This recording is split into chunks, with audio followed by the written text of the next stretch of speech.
That was really hilarious. I don't know what happened just now. Honestly, let me just check to see if we're coming up live. Yeah, let Okay. me just there, Simone, before we go ahead and get started. It's saying that it's live. Awesome. Hey, Simone, it's over to you. It's over to you, girlfriend. Take it over. All right, all right. Good evening, everyone, and welcome to Empowering Queens TV, powered by the power of her. Lots of power tonight. Listen, how are you all doing here on this lockdown Thursday? Listen, my mantra has been throughout this whole thing, my purpose is not on lockdown. Hello. Okay. So drop something in the comments. Tell us how you're doing. How are you managing? Are you getting ready? Are you having your little woosah moment? How are you? How are you doing? Right? You know, people normally ask that question and then, you know, nobody really cares to know, right? But on Empowering Queens TV, we want to know. We want to know how you are doing. So let us know. Give us an emoji, a GIF, a one-word description, how you're doing on this Thursday night at 7 o'clock. My name is Simone Elbow, the Limitless Life Coach, and I am so happy to be here joining my buddy. We call ourselves Pinky and the Brain.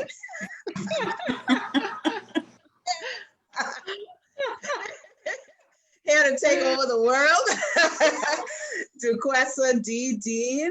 So happy to be joining her tonight and on another episode. And tonight, I'm really looking forward to hearing from our guests tonight on this topic, caring for your grieving heart. And I believe that this is such a timely topic because a lot of times people think that grief is only about death, but we can experience grief in times of change and in times of loss. We can experience grief even when there is positive change, believe it or not, right? We experience grief when there's a shift in our experience. And so you could get a promotion and you could grieve the fact that you're not one of the guys anymore or one of the ladies anymore, and, you know, not being able to hang out with your coworkers in the same way that you used to, because now you're on in a different plane at work, you know, in a different lane. It's just not the same. You could move from that apartment that you were in for the last 10 years into your own home, your dream, Right. which you always wanted all your life. But you will now grieve the fact that you're moving from that apartment, from your neighbors, from that street that you were so accustomed to driving down. And so grief is really something that is worth exploring. And I believe that even during this pandemic, a lot of us are grieving.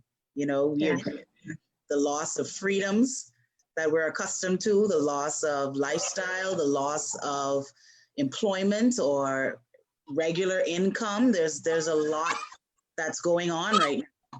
And so I think it's very important for us to have this conversation tonight. Yeah.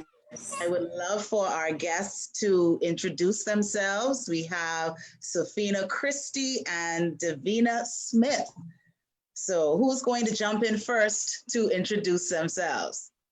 Safina looks like she's ready to go. She's like jumping out the screen at me. Yeah, I can go. Oh, Divina, you're going? Go ahead. Oh, okay. Hi, everyone. Thank you so much for joining us this evening. I'm Safina Christie, co-founder of a local handicraft store called The Craft Cottage. I'm a designer that designs statement jewelry, and I'm celebrating 10 years of being a creative. I'm also a digital storyteller who shares stories online in hopes that someone out there can relate and be able to work through it like I have. Everyone has a story to tell, and your story is valuable. Thank you so much. Woo. Yes. I love it already. Yes, I love it already. Yes. A nice piece in the background. I love them. Can't stop looking at it. Thank you, Divina. Yes. Oh Who is yeah, you're Divina right. Smith? Go ahead. I Ready was for just me? admiring something at the back when you said it, and I really looked because I was just looking at the bags at first, but then I saw that nice piece with all those circles. I Yes. think, yeah. And the I'm like, This is earrings. my creative space and my safe space. So yeah. yes, Yes. that's good. That's good. We need safe spaces today. Yes. Yeah, Yes. yeah. Divina, all yours. All right. So who is Divina Smith? Divina Smith hails from the beautiful island of Rock Sound, Eleuthera. She resides in Nassau. She is a proud mother of 4 amazing kids and 1 adoptive daughter, whom keeps her very busy. Davina Smith finds joy in helping others. She could be having a really bad day, but once she gets that call or a message of a person in need, she forgets what it is that she's feeling at that moment and puts in the work. She's an active member of her church under the leadership of Apostle David and Franz John Brennan. She serves on the praise team, the children's ministry, and the intercessory team. She is the founder of a registered nonprofit organization called Save Our Daughters 242, where she mentors teen girls and young adults. She's an advocate for the rights of women and girls, and she's an advocate of women and girls, for the rights of women and children, and believes in women and girl empowerment.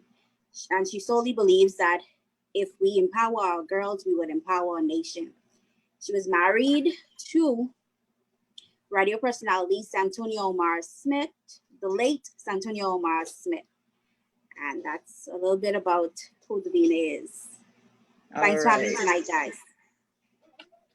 Thank you so much. And since you're already on the floor, as we say in the speaking world, you can start us off and let us know when in life have you had to soothe your grieving heart?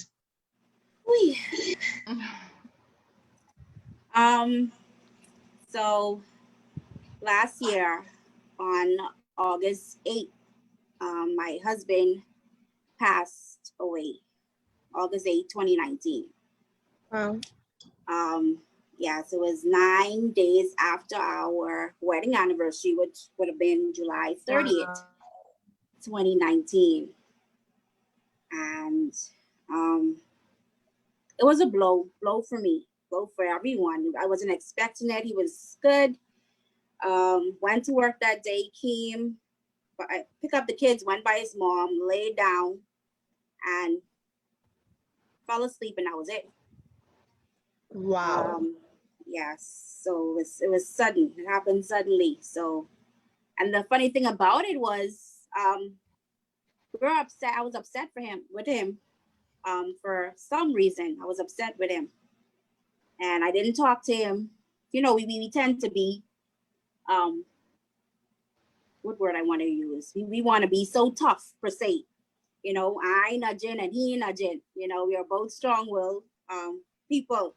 And so I ain't saying nothing and he ain't saying nothing. But I regret to this day that I didn't get to say, baby, I'm sorry, or I love you. And, you know, let's work through this. Wow. And when he passed away, that almost took me out. It almost took me out because I wasn't expecting that at all. And so I had to live with the regret of what if I had, you know, said I love you, or listen to that small voice in my head that said, Divina, go and give him a hug or go and kiss him. You know, you still love your husband, go kiss him. And I'm just being this strong-willed, stubborn person and saying in my mind, boy, he ain't saying nothing to me, so I ain't saying nothing to him.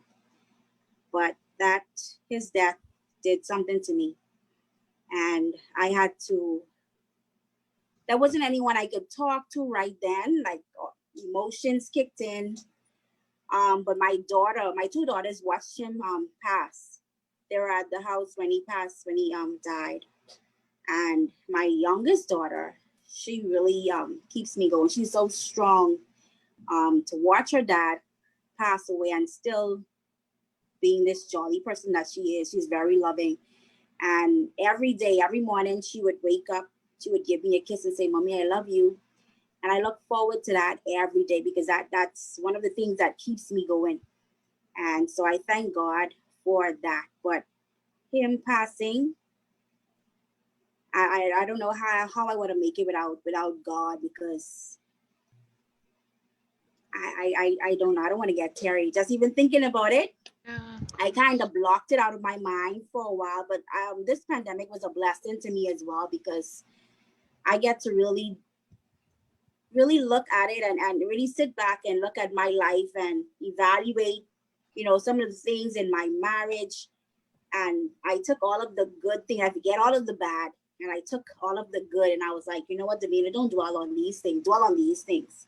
You understand? I took all of the good, and I remember that's what kept me as well. All of the good that we've been through. You understand? All of the love that we share with each other. And so that's what's been keeping me. And also my safe space is, I love makeup. I'm a makeup artist by trade. And I'm in my safe space right now as we speak. And when I get up in the morning, after 2-3 o'clock in the morning, I get up, I pray, and I am creating looks after that. I can't go back to sleep. So I'm either writing or I'm creating a look. I'm up to something. So I thank God for the gift that he's given me, because it's like therapy for me.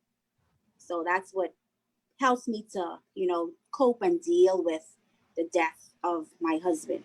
Wow. And there's nothing Yes. like losing somebody that you really love, that you spend time with every day, whether you're Yes. angry, or whether you're in love, or whether you're good times. It doesn't matter. Like, you're with this person every day. Yes. Yes.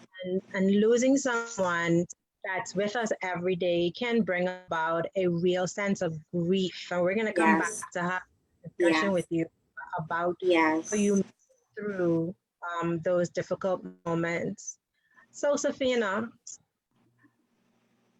what about you? So my story began when I moved here to the Bahamas in 2007. We just got married in Canada, and we were moving here, and I was settled in, and I was looking forward to being on a new island and discovering so much. And we were here in August, and about 3 months in, we got into an almost fatal car accident with me. And, we were coming home on the airport road at the time, and that time there was no like freeway how we have now. It was just a two-way road. And a car ran a stop sign, collided into another car, went airborne, and came on top of our car. So I lost memory for maybe, I don't know how long. And I woke up and I was upside down, dangling out of the passenger seat. And all I could see was a crowd of people before me. And I was trying to shout to my husband to tell him that I was alive. And he was crying and running up and down, and just so much going on. And in my mind, I'm like, Fina, I need to get up and out of this car, and I need to tell him that I'm alive. So I couldn't move and I couldn't budge because the entire car was crumpled on top of me. Wow. So I kept like looking to see if anyone in the crowd, the crowd was like, around. And I heard a woman's voice scream, "She's alive. She's alive." Wow. And I was like, thank you. I was like, thank you. And so my husband saw me, and then he came running to me. And myself, I feel like I'm a warrior. I was trying to get out of the car, but at the moment, that adrenaline rush that you have, that you can like probably try to get out, but I couldn't. So then I was just sitting there, and I was like, where am I? I didn't know where I was. And it was until the firemen came and cut the car apart, and then lifted me out, put me on a gurney, and I was in the ambulance. And everything was just like a dream. Wow. They were asking who I was, and we were going to the hospital, and the whole process, I didn't even know what was going on. And the next day, they finally told me I had fractured my right jaw. I had embedded glass from the windshield. The car, I didn't go through the car came through me. Oh. And so it was a process. And I woke up in a country where I didn't have any family. I didn't have any friends. So that's why, when you see me now and I'm always smiling and being happy, because that's just my character. And so it was a process, like everything else that we go in life. And even the process, I was at the hospital for 1 month and I had surgeries and everything. And people say to me, how did you endure that? I did it because there was a greater power than me every day that I was looking up to while I was sitting in the hospital, just looking around and, waiting to go. And I couldn't have surgeries because my blood pressure was too high. They couldn't operate on me. Wow. Then they found the reason why my pressure was so high is because I had glass embedded in my skull. So once everything started just working out and working its way, everything started to, the process began. The healing for me began. But I knew that I was okay. I knew that everything was going to work itself out. Wow. Wow. But God, that's a but God moment right there. Yes, it is. God. So Safina, coming out of that experience, tell us how it changed you. How did the grief of that moment of your husband considering that you may be dead, being in the car hanging, and how did that experience change you as a person? It changed me more ways than one. Before the accident, I was, a happy-go-lucky person, and I just loved life. Like, that didn't change. But in the process of the accident, where I spoke earlier, since we're all speaking about, letting things out, when I had blackened out, I was ascending towards a light, and I saw my father. Now, my father has been passed away since 1992. I saw my father, and the feeling as I was going towards the light was so wonderful for me. Like, I wanted to be with my father because he's my dad. Wow. And I miss him so much. And he said, Fina, he said, it's not your time yet. Wow. And I looked down and I saw everything below, and I cried because I wanted to be with my dad. And he said, Fina, it's not your time yet. He said, I'm going to count to 5 and I'm going to snap my fingers and you're going to wake. And I said, no, Dad, I love you. I miss you. I want to come with you. I just love you so much. And he said, no, Fina. And he counted. I heard him like a big boom go like this. And then that's when the amount of air that filled my lungs and I was able to cough and look upside down and see everything. That was when I knew that I was alive, that there was a purpose for me. I didn't know what yet, but I'm starting to now. Everything comes about in its own unique way for all of us. Yeah. And it took me a long, long time to see where that happened 13 years ago until today. So I have changed. I found my creativeness. That's how creating jewelry became a love for me. I took 2 years of healing, and Wow. I started at the hospital. I was watching television and the channel network, and jewelry was there for me. And so that's how I came out of it. I wanted to do travel and tourism. That's what I did in Canada. I was like, I'm going to get a job, and I moved to the Bahamas, and this is going to be it. But God had other plans for me. Yes. Hands that, I still have my scar, that remind me that this is not a scar because, I almost lost my life, but it's a scar to remind me that life is so precious. Yes. Yes. Wow. Thank you so much. Wow. Divina, as you look back on your experience, how did the loss of your husband so suddenly make an impact on you? How did that experience change you? Well, it taught me a big lesson of to love intentionally and to forgive quickly. Like, no matter what it is, don't ever go to bed angry, at whomever. It could be your mother, your sister, your brother, your auntie, your uncle. You don't know when God will take that person home. So love quickly, forgive quickly, and love intentionally. That's the biggest lesson that I've learned out of that. Wow. Wow. Yes. What about you, Simone? I know from a previous episode we talked about loss in your life. What were some of the lessons that you took away from that loss? I think definitely what Divina said, and it's funny that different losses, I think, bring different reactions. And so there's always that sense of regret that you think about what could have been that last conversation or that last moment or experience. If we always say, if I had only known, you know, that would have been that the last time that I would have interacted, you know, I would have done things differently, said something differently, you know, so you always have that thought. So coming out of experiencing, you know, and I'm referring specifically to death.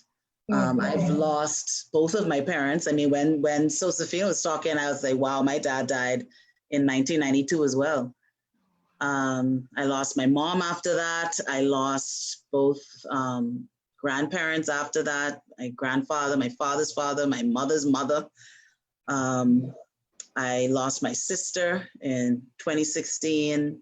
I lost a baby, you know? So you always think about now when you're alive, you know, when the Bible tells us to not let the sun go down on our anger. I think that is really what he's talking about. Even if you're not angry per se, but like Divina said, you know, sometimes you're just proud, you know, Yes. like I don't want to be the first one, you know. I'm always apologizing. So let that person, and then you just don't know, that could just be it. And so you want to always live life as if it's your last moment, you know. So don't live life holding back and say, you know, I'm going to wait for this perfect time, or I'm afraid to say how I feel, or, you know, we're afraid of all of these different things. But I think we just need to embrace life. We need to be full of life while we have life, and to embrace those things that are important to us, you know, and make the most and make the best of what we have in front of us right now. A lot of us live for the future that is not promised or known or secure, you know, and there's nothing wrong with planning for our future, but the future begins now. The future is in this moment that we have right here. Yeah. You know. Wow. Also, I think that the experience of regret is common when we lose people we love, because oftentimes I sit and think about the fact that my mom called me the Sunday before she passed to say, hey, Monday, she said, hey, join me to lunch. We're going out to lunch with a group and I'd like you to come. And I'm so introverted and, you know, I prefer to stay in the house. And I was like, oh, Mom, I'm tired. I'm not going to come out I'm just going to babysit. I'll stay in.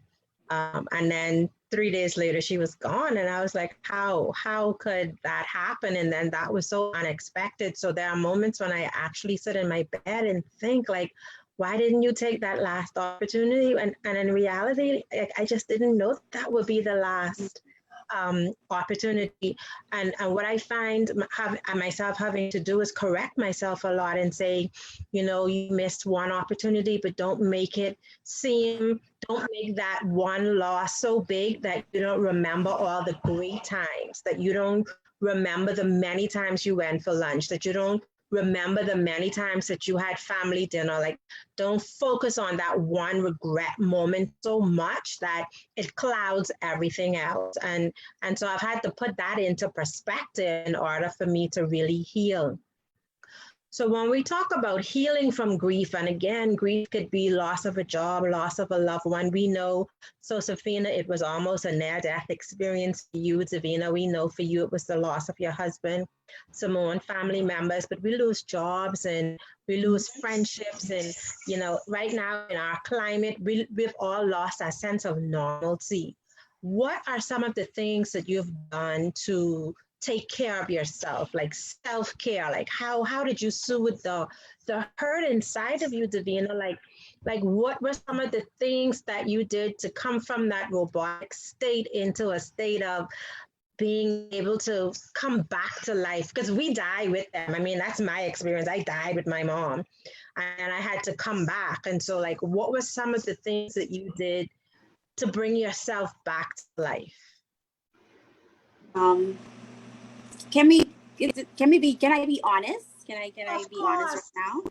Of Okay, course. because somebody might be listening and you might be married, you might be married, and I want to say this. It didn't end well. It didn't end well. I would go back. 2 weeks before my husband passed away, he wanted out of the marriage per se. And that's why we didn't really speak, because I was angry. I was like really angry with him.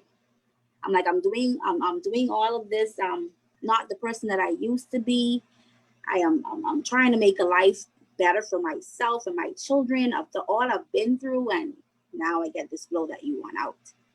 And so I didn't speak to him. We didn't speak to each other for 2 weeks. And on our wedding anniversary, nobody said happy anniversary. Wow. And then here comes a few days later, my husband is gone. Oof. And so when I said to you that almost took me out, like I was in a depression state for a while.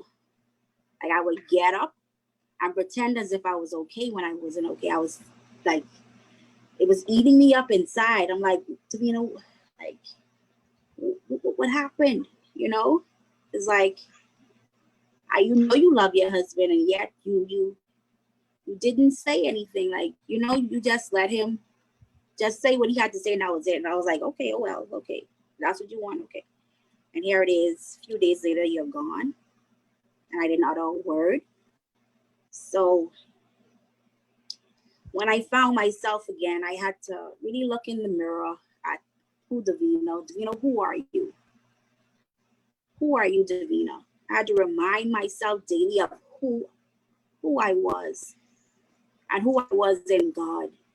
Like, because I've lost myself for a while, trying to be this person that I wasn't for a very long time.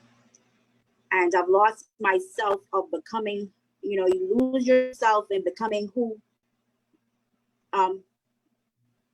your significant other wants you to be, or this image, they want you to be, when in reality, you both come with different, personalities, and, you have to live with who your spouse really is, and I had to learn to love Divina again. And so I had a passion for makeup and hair, so I would get dressed, makeup, make myself up, and it made me feel good about myself, like I was Divina again, And so as I continued to do it, I realized that, you're getting really good at this thing. So, why not keep it? It makes you feel good, and it inspires other people. So why not, And so that helped me a lot of finding Divina again. And so that was, like I said, makeup was like therapy for me. Okay. Good stuff. Yes. All right. And so, Sophia, how did you, I heard you say that you got into jewelry and the creative side of you. And I'm so thrilled that we're on a call with all creatives. That's just right. so cool. Yes. That's right. Like, what were some of the self-care things? What were things that you did when you felt the pain in your heart of losing dad, or the pain of your near-death experience? What did you do to take care of you? Well, I was young at the time when I lost my father, but the night before he passed, there was a little window at his room at the hospital, and it was like 5 to 8. And I just turned around and I, just looked at him, but there was another friend that was visiting him. And I said to myself, I should just tell Dad again, I love you. But I didn't. And then the next day, they called me out of school and to tell me, you have to go to the hospital with your mom, and, and I thought, oh, because we've done this before, go to the hospital. He's been in there for 3 months. So I thought, oh, I'm just going to go see him and be like, Dad, you're going to be okay, and give him a pet talk. But it wasn't. Just like how you ladies, experienced as well. There wasn't another time. So, but I'm grateful that I got to say goodbye to him, and he was in the hospital. He couldn't speak. So he wrote little notes for me, you know, and one of the notes was, there's always an option. And I never really got it then because I was 15, but I get it now when I turn my 20s, 30s, and 40s, there's always another option. And when we moved here and after the car accident, I started pouring myself into making, actually, it was seashell frames. I started doing those because one of my things I like to do was go on the beach and just stay near the ocean. And that would calm everything about me, my mind, my heart. And I would do that for months. And I would just sit still. I would sit still in the ocean. I would go and snorkel. I would collect seashells and everything, surrounding the ocean. I would just drive around the island and I would explore and learn more about New Providence. And that helped me too, just to keep my mind off of everything that went on. And then when I started doing Venetian jewelry, I was like just pouring, like, if something would happen, I'd have candle lights out at night. And I was just creating and being involved in all sorts of stuff. And I would be shy about it. But then, I was like, you know what? I love doing this. And so that's how I got over most of the pain. And I would also, meet wonderful people along my path that have poured into me. That was needed, just surrounding myself with people who genuinely care. Yeah. And can carry conversations of the heart and have no judgment whatsoever. And that has, given me so much throughout the years as well. So yeah, it's a healing process. Even though it's been so many years, it's still present. If anyone understands, yes. Like it's been so many years since my father passed, over 20 some years, but it's still present, Yeah. Yeah. And, it's something that in my life that had happened. It was tragic. There's other tragic things that happened in my life. And it's a gift. It's just a gift to remember, but also feel what you went through during those times and accept it and move on. Mm. That's important. Wow. Right there. Accepting it. Yeah. It's very important. Yes. The acceptance very, part. Important. Yeah. Yes. Yeah. And over the course of my life, I've had situations where I've grieved. Like my mom's passing was one of them, but I've also lost jobs, and jobs that I had my identity attached to.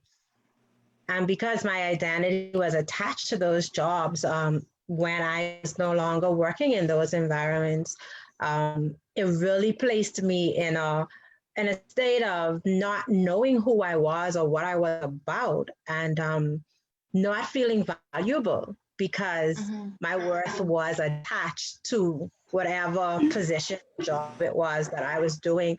And so at my breaking point, or coming from my breaking point, which I think most of you know was sitting on my bathroom floor ready to tap out on life with my tablets and my juice, coming out of that experience, my mentor guided me and helped me to learn how to deal with disappointments, setbacks, and delays. And that's what you said, Sosafina, that having people pour into you and having people that mentored you along the way was a great help. And sometimes when we're in grief and we're in darkness, we don't want to expose that to other people. We cloak that. We hide that. We walk out with bright smiles and we pretend that all is well in our world when in fact our heart is broken. It's broken.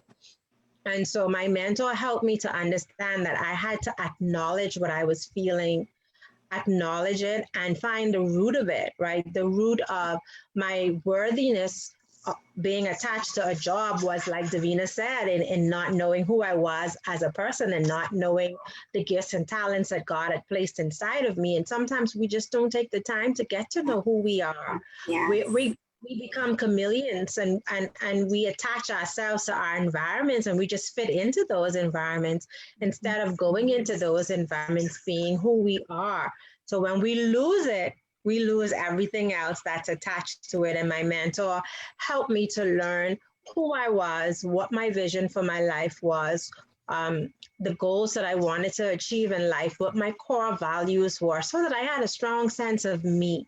So even after losing my mom and bouncing back from that experience, because we were two peas in a pod, and I was now in a place where, okay, she isn't here, but I'm here. How do I do this thing now? Because we did everything. Like, how do I now transition? And I had to go back to the core of me. I had to go back to say, okay, your core values are like you're authentic and you're transparent. Use this experience to help other people. You're a forward thinker. You're creative. How do you build her legacy? So shifting from a place of victimhood and moving into a place of action helped me to really not get stuck in grief. Like my mentor today always beats in my head that action is the antidote for despair. Action is the antidote for depression. Action is the antidote when we feel like we want to take our lives. Action is the antidote. If we do nothing, nothing changes. We just sit and grieve. But you took action, Josephina. You got creative with your crafts. You took action, Divina. You learned makeup and how to enhance your looks. And by the way, I be watching those Facebook pictures and all those creative colors. So one of the ways that we heal our grieving heart is by doing something that's outside of us, doing something that allows us to touch other people.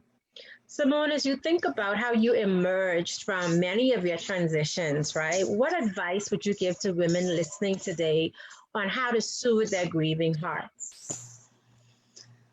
Yeah, I was listening to these stories and it's so painful. And I think one of the tips is, first of all, and Divina said it, and Josephina, all of you said it, acknowledging the pain that you feel, I think is very important. I like to say, face your feelings.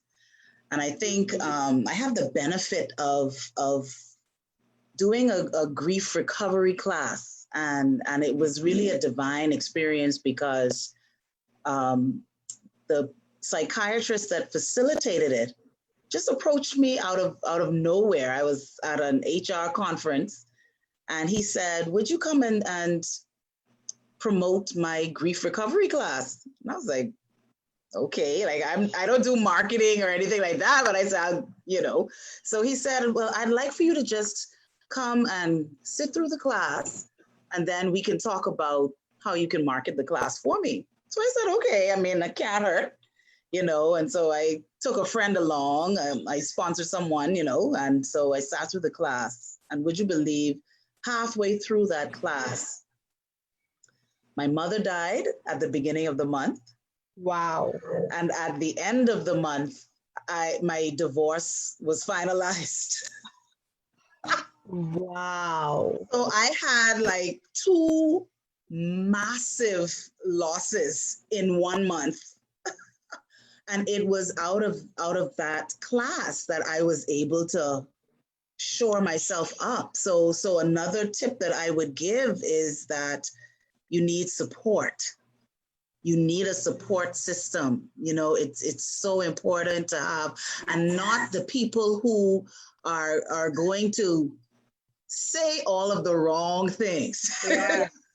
I know people think that they're helping when you're grieving, and there are certain things that people say that we really should not say, right? Like, just get over it.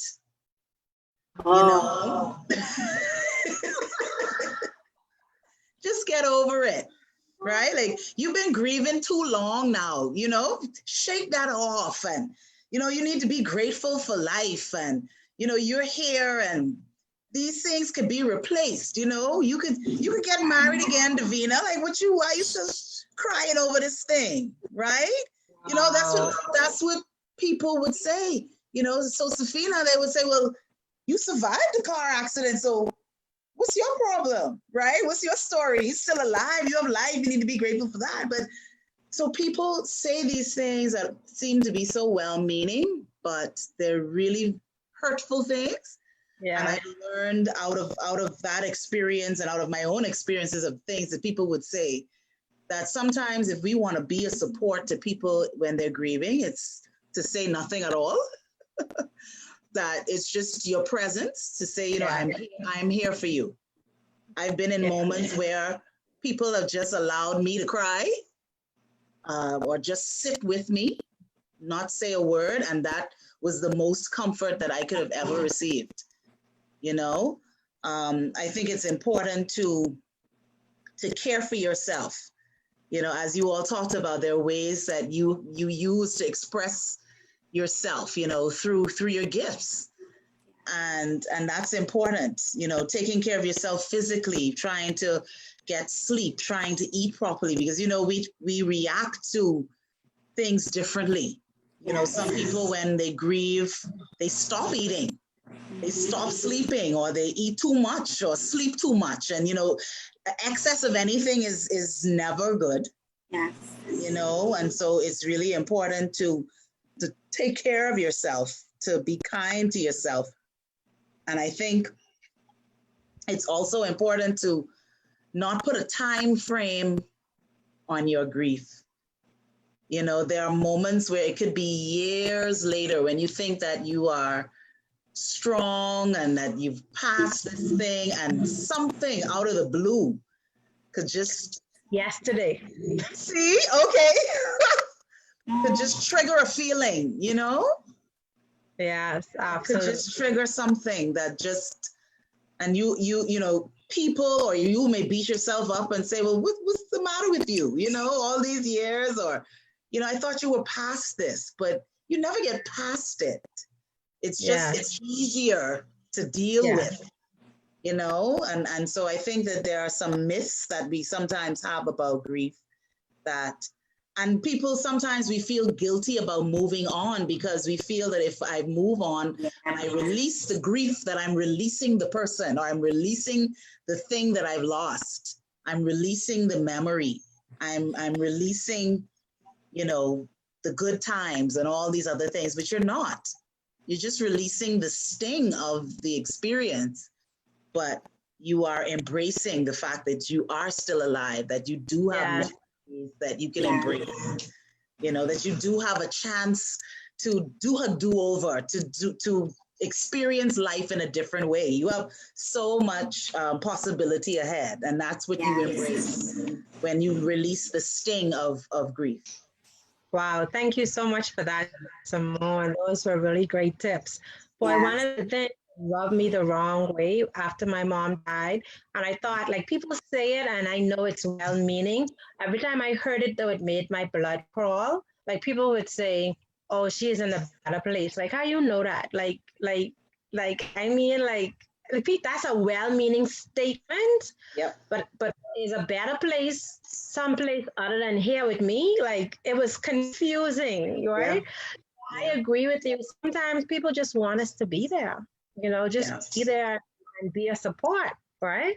Yeah. So, as we begin the wrap up of our conversation tonight, and you think about life and the experiences that bring grief, what would you share to women today who are listening to us as we share our experience to help them appreciate that grief can lead to great things in life?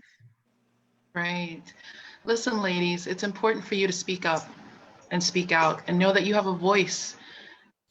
People in this world want to hear, and they can relate to you. For me, I was always silent in my voice, and I'd always listen to other people, but I knew I had a story to tell too. And, this could help someone else that's going through grieving or, something like that. And, that's my message for ladies that are listening, and ladies, to speak up and speak out and tell your truth, and don't be ashamed of it, because we're all going through something. We're all going through something at the moment, and we can help one another, and we can share our stories and continue to help as a community. Thank you so much. Yes. Divina? Like Safina said, owning your truth. just own it. Like from with me, from molestation, the rape, all of that I've been through, I've learned that you have to own it. In order to overcome it, you have to then own. You have to own it. You must own it, no matter how ugly it may seem. Even if you don't share it with anyone at that moment, own it. Yeah. Own your truth. Yeah. Thank you. Simone? Yeah, I think, especially in the times that we're in right now, I think we have to recognize that we're living in very traumatic times. For those of us that live in the Bahamas, we've just come out of a very devastating hurricane experience for a lot of people. Being in a pandemic is very traumatic. You know, even if you haven't like lost a job or lost a loved one to the illness, it's still very traumatic. And so it's very emotional. And I think that we have to take the time to process. One of the things that I continue to do, and that has helped me through my pain, is journaling. And so I would encourage you to, if you don't have one already, to get one. There are some really nice journals for even in the hardware stores that are open now. Or, order some or something online or whatever, but really just get into processing what you feel and being kind to yourself. I can't say that enough. And, when you feel like you've reached your limit or your capacity in a given day, then, then that's it. So if that means you have to go to bed early, or if you have to do something that's just for you, to self-soothe, light a candle, get a glass of something, and just, coconut water, that's what I was talking about, milk. Yes. But just do something to really self-soothe and to be in that moment, and then to release it and walk from it in your own time. Yeah. And my advice would be, a lot of times we are in pain and we're dealing with balancing many different painful situations. Like, Divina indicated, some of us have had childhood trauma. Some of us have had career trauma. Some of us have had grief in the loss of loved ones. Some of us desire things like relationships that we're not successful in. And we pay a lot of attention to like what's not going right and all the bad things that happen in our lives. And energy grows where energy goes. So when we focus on those things, we keep ourselves tied and pulled down. Negative energy will pull us down. So my encouragement is to really open your heart and inspect what's happening in there. It was a very painful process for me when my mentor guided me through this process of opening every painful experience, looking at it and seeing how I showed up, because in reality, we show up in every experience in our lives. And the way we show up determines how that experience will end, with the exception of death, because we have no control.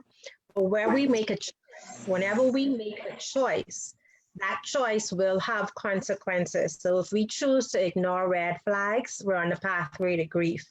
If we choose to stay on jobs that, suck the life out of us because we're too afraid to move from one place to the next, we're choosing to be unhappy. If we're choosing to stay in toxic friendships or family relationships or love relationships, if we're choosing to stay, we're keeping ourselves on the pathway to heartbreak and grief. The only way that we can move away from taking those avenues is by making different choices, choosing different people to be around, choosing different mates, choosing careers that we enjoy and we can immerse ourselves in, and finding ways to bring happiness and joy into our lives.